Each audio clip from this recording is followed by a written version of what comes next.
Hello and welcome to Redemption. This is Tales of Redemption, where I will share short, relative stories to paint a picture for you the true condition of our teen industry. These episodes are filmed live and are on my YouTube channel or my Instagram, so feel free to follow me there, stay connected, and listen to the full episodes of Redemption to hear Emma's firsthand account of her escape from a troubled youth facility. Now, before we dive into Emma's next episode, I thought it would be proper to have a background episode of the topic of conversion therapy. What is it? How common is it? And what are the lasting effects of conversion therapies? Well, I came across this article that articulated this point so well that I feel led to share it. This article is titled Gay Conversion Therapies 19th Century Origins from thehistorychannel.com. In 1899, a German psychiatrist electrified the audience at a conference on hypnosis with a bold claim. He had turned a gay man straight. All it took was 45 hypnosis sessions and a few trips to a brothel, Albert von Schreck-Notzing bragged. Through hypnosis, he claimed he had manipulated the man's sexual impulses, diverting them from his interest in men to a lasting desire for women. He didn't know it, but he had just kicked off a phenomenon that would later be known as conversion therapy, a set of pseudoscientific techniques designed to quash LGBTQ people's sexuality and make them conform to society's expectations of how they should behave. Though it's dismissed by the medical establishment today, conversion therapy was widely practiced throughout the 20th century, leaving shame, pain, and self-hatred in its wake. Homosexuality, especially same-sex relationships between men, were considered deviant, sinful, and even criminal for centuries. In the late 19th century, psychiatrists and doctors began to address homosexuality too. They labeled same-sex desire in medical terms, and they started looking for ways to reverse it. There were plenty of theories as to why people were homosexual. For Eugene Steinich, a pioneering Austrian endocrinologist, homosexuality was rooted in a man's testicles. This theory led to testicle transplantation experiments in the 1920s, during which gay men were castrated, then given heterosexual testicles. Others theorized that homosexuality was a psychological disorder instead. Sigmund Freud hypothesized that humans were born innately bisexual and that homosexual people become gay because of their conditioning. But though Freud emphasized that homosexuality was not a disease per se, some of his colleagues did not agree. They began to use new psychiatric interventions as an attempt to cure gay people. Some LGBTQ people were given electroconvulsive therapy, but others were subjected to even more extreme techniques like lobotomies. Other treatments included shocks administered through electrodes that were implanted directly into the brain. Now, forgive me, I don't know how to pronounce this, but Robert Galbraith Heath, a psychiatrist in New Orleans who pioneered the technique, used this form of brain stimulation along with hired prostitutes and heterosexual pornography to change the sexual orientation of a gay man. But though Heath contended he was able to actually turn a gay man straight, his work has since been challenged and criticized for its methodology. Now, an offshoot of these techniques was aversion therapy, which was founded on the premise that if LGBTQ people became disgusted by their homosexuality, that they would no longer experience same-sex desire. Under medical supervision, people were given chemicals that made them vomit when they, for example, looked at photos of their lovers. Others were given electrical shocks, sometimes to their genitals, while they looked at gay pornography or cross-dressed. Although proponents of aversion therapy claimed cure rates as high as 50%, notes historian Elise Chenier, these claims were never satisfactorily documented. LGBTQ people had long protested these cruel and scientifically dubious forms of treatment, but the concept that homosexuality was a disease was accepted by the majority of the medical establishment, and this included the American Psychiatric Association, which considered homosexuality to be a psychiatric disorder. But in the 1960s and the 1970s, as a vocal gay rights movement took to the streets to demand equality, the profession began to turn its back on the concept that people can be converted to heterosexuality. In 1973, the APA removed homosexuality from the DSM, its influential manual of psychiatric disorders, and medical professionals began to distance themselves from techniques they had once embraced. Now, that wasn't the end of attempts to turn gay people straight. As LGBTQ visibility increased, self-proclaimed experts and faith-based groups took over the practice themselves. They called their techniques conversion or reparative therapy, or advertised themselves as ex-gay ministries. Their methods varied, and that included everything from talk therapy to exorcisms.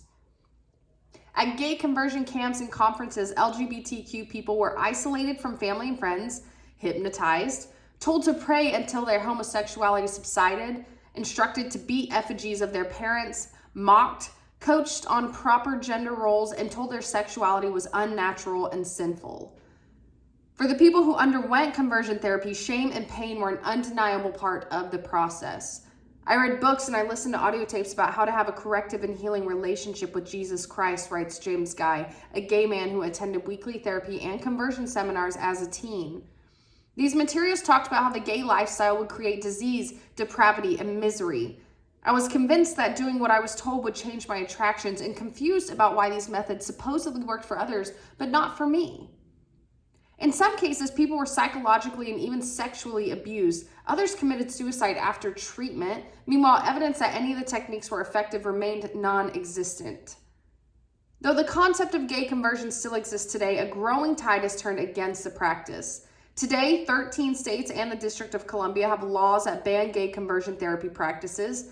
Victims of facilities like Jonah, or Jews Offering New Alternatives for Healings, brought lawsuits for fraud, and Exodus International, an umbrella group that connected various conversion therapy groups and gay ministry organizations, closed down in 2013 after nearly 40 years of operations under its president, Alan Chambers, who decided it's impossible to change someone's sexual orientation. His opinion is shared by the medical establishment, which now accepts that homosexuality is not a matter of choice. For the 698,000 LGBT adults in the United States who have received conversion therapy, many against their will, the after effects of the practice are all too real. Studies have shown that attempts to change someone's sexuality can result in everything from poor self-esteem to increased suicide risk and mental health problems.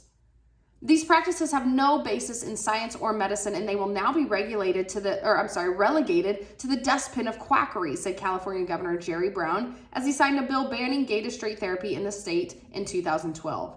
But for those who have been on the receiving end of this therapy and those who still face pressure to receive it, its after effects can linger long past any bill or executive order.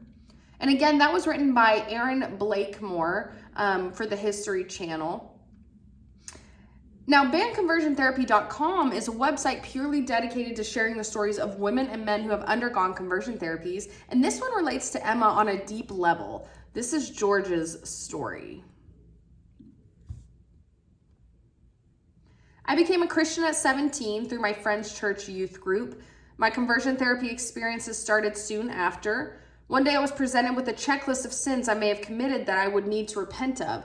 Homosexuality was on that list, and I said that I was gay, and I was told that God would never make me gay. Instead, it was the work of demons, and that was likely a result of early life experiences.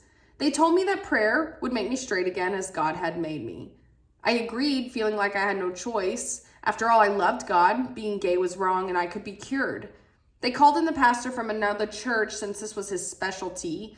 I was naive, and I had no clue that this was actually conversion therapy or what it would entail. It involved the laying of hands and intensive prayer, the casting out of demons, being forced to describe my homosexual experiences, and repent publicly. When I say I was prayed for, I'm not talking about a quick Our Father type prayer. It was lengthy, it was loud, it was two adults shouting and pushing down on my head, forcing me to my knees. I remember being especially afraid of the pastor, who had really piercing eyes. It went on, and it wouldn't stop until they said that I had felt a change. I hadn't been diagnosed back then, but I now know that I am autistic, and the experience was totally overwhelming for me. There was an expectation that this type of prayer would work, and that it was just a matter of time and repeated prayer sessions until it did. There were top-up sessions at events where I'd be told that I had spirits that had returned and needed casting out. The pastor regularly saw demons in me. The church's demands that I change myself also extended outside of the prayer sessions. I had to change my name because I was told George was a masculine name. Keeping it would encourage gender confusion in my life and make me more likely to want to be with women. So I became Georgie, and I hated it. I used it at church, but in my personal life, I was George. And I still hate it when people call me Georgie. It brings back awful memories from that time. I was forced to embrace the feminine and reject the masculine in any way that I dressed, behaved, even the friends that I had had. I was also made to cut ties with my first ever girlfriend. Afterwards, I went into total denial about my sexuality and embraced the idea that I had been cured. But at the same time, my mental health bombed. My self-harm increased dramatically and I was depressed. In 2009, I tried to kill myself. Despite having never slept with a man before conversion therapy and sex outside of marriage being a sin, by the time I married 5 years later, I had slept with 5 men. I wanted to prove to myself that I was straight, and I thought it was better to be seen as promiscuous than gay. Plus, self-destructive behavior was a huge part of my life at the time, and the relationships I had were far from healthy. When I was 22, I married a gentle, funny man who I still consider to be my best friend. We have 4 children together. Throughout our marriage, I was battling against my sexuality. Sexual intimacy was difficult and it had left its scars, despite him being an amazing person. He had no idea that I was forcing myself because I love him, not because I desired him. The lasting impact of conversion therapy is undeniable. It has taken a lot of years for me